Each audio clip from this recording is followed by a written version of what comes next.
shumë i bindur që 2 deri në 5% i ka humbur për shkak se nuk e ka pas listën në nivelin që do të mund ta kishte. Nëse, pra, do të ketë zgjedhje parlamentare, rezultati, ku t'i konvenon më shumë, cili subjekt vendosje, rënje apo jo? Ndoshta fitoria më e madhe nga kjo krizë, nga kjo e keqe, sepse çdo 8 pjetë ka edhe një përpjet, është se Parlamenti i Kosovës do t'i ketë vetëm 3 forca politike shqiptare, e para, e dyta do të krijohet vendosje PDK dhe LDK. Po. AK jashtë kuvendit. Të shtëpia. Mirën me profesione tjera, nuk është e thënë të mirën vetëm me politikë. Mund të mirët edhe me ndërtim, mund të mirët edhe me aktivitete relaksuese e tjera e tjera. Pra, do të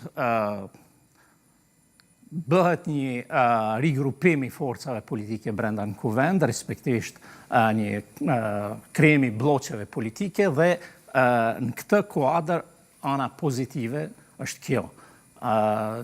Një anë tjetër pozitive është se që të gjitha partitë politike, pra edhe vetëvendosje, besoj që kanë marrë mirë mësim nga ky leksion që gjuha e ashpër në fushat nuk i sjell dobi, asnjëre s'pal.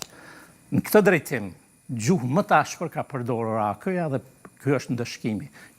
Miqësisht i kam paralajmëruar se unë kam meq edhe në AK dhe në PDK dhe në LDK, se gjuha e përdorur sidomos nga kryetari i AK-s ka qenë jashtëzakonisht denigruese dhe ndëshkuese për vetveten, sepse ai në fund del si thosh do ta paguaj tarifën.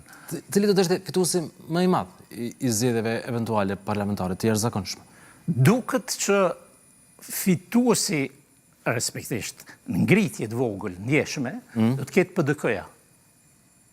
Kështu e dilte edhe në balotazhin e sotëm.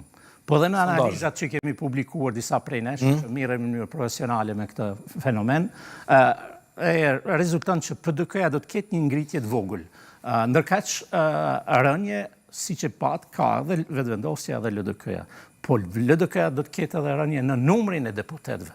Ndërkaq vetëvendosja sondazh nuk del ka ashtu, pra baja. 16.2 det. Por në përkthem të deputetëve delte 22 deputet, 2 më shumë se sa që i ka aktualisht. Unë nuk e pash ashtu. Ja, kështu. Po, duhet ta shihni sërish. Po, do ta shikoj prapë. Po.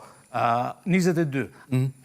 Po, 28, 22 dilte 50-50, sa i drejt. Pra, në përkthim në numër të deputetëve, nuk besoj që do të jetë ky i balotazhit, do të ketë lëvizje dhe cila palë bën më shumë e bën qeverin pastaj. E atëherë gjasat e mëdha do të jenë që partia e parë do t'i bënte zgjedhjet, po mendoj institucionet vetëm me minoritarët, jo serb. A ishte ky synim që në nisje pra dhe i vetëvendosur